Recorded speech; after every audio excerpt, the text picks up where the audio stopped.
We all know that keeping your children locked indoors, especially after a long winter, isn't the easiest thing in the world to do. So here are some ways to help control allergy symptoms.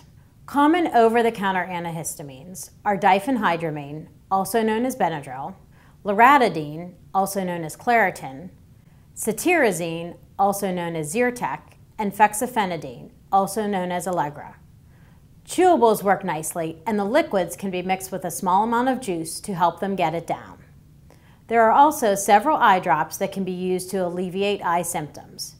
Brand names include Patanol, Alloway, and Zatador. If you find that your child has seasonal symptoms, we recommend that you start the allergy meds as soon as the first signs appear, or about 1 week prior to the start of the season. Continue treatment through the end of the allergy season.